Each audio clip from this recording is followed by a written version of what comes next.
Hello, my name is Data. Hope you're doing well. Today's a beautiful day to go to the range. Look at that sky. It was just absolutely marvelous. Alright, so I'm learning a swing and I'm starting to get it down. There's a guy named Mo Norman, claimed to be the greatest ball striker of all time. And he had a master move called the vertical drop and the horizontal tug. What I've discovered is Mo had a very strong grip, especially in his right hand. It was almost as if he was hammering the ball, not necessarily slapping at it or backhanding it.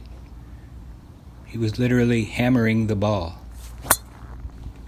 That has to do with the wrist position of when he's hitting the ball. Check out his master move in some video if you're interested in that.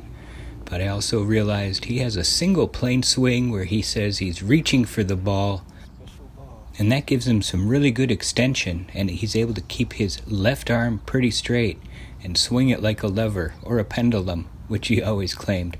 Me, I'm kind of feeling like I'm swinging like a large axe or a sledgehammer. I'm taking it around probably a little bit further. We'll see how this goes. Another thing not to overlook is the tilt and the brace, or the braced tilt, however you want to phrase that. But Mo had the club behind the ball, and he swung it like a hammer.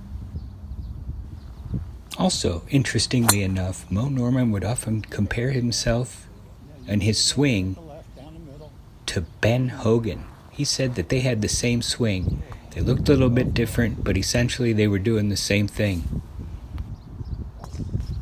Mo also once talked about a secret that Ben Hogan had, and Mo called this the slingshot. He wouldn't tell us what it is, but he showed us.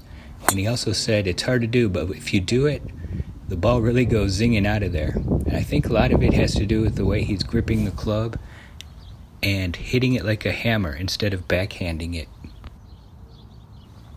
That is just speculation, though.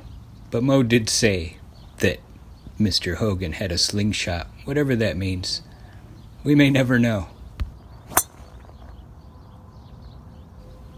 Basically, swing the club like an axe. Now you're like chopping wood. But if you rotate your body and brace and tilt, now you're cutting down a tree. It should build confidence, even when you don't hit perfect shots, you get a good one.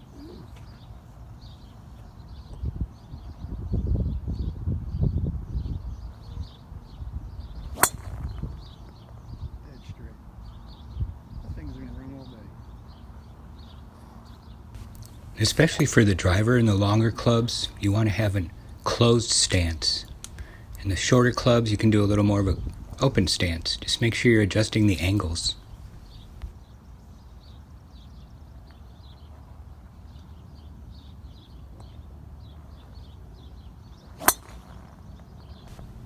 There's an old legend that Mo Norman was asked why does he keep the club so far behind the ball at address, and he said, well, golf teachers often teach take the club back low and slow. And then he said, there's nothing slower than stop.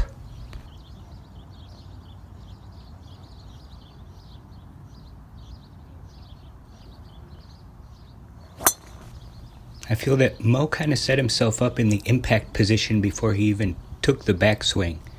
And definitely the body, the lower body, commands the downswing. And by that it means it initiates or starts the downswing. Kind of just like Ben Hogan showed in that video where he is explaining the downswing. And they were very similar, Mo and Ben. I feel like I pretty much crushed that one. What I've learned is you can swing the axe as hard as you want. Just make sure you rotate.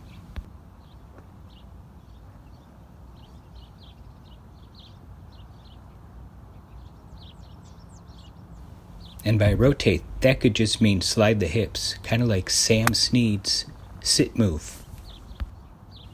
Another thing to remember is in the backswing, when your back is towards the target, the downswing starts from behind you.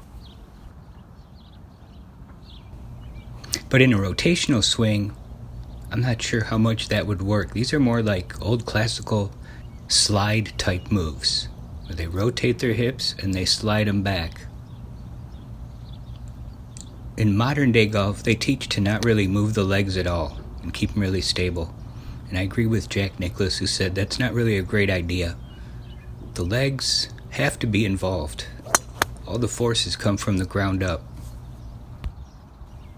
I repeat, all the forces come from the ground up, which could be why Mr. Ben Hogan said, the secret is in the dirt.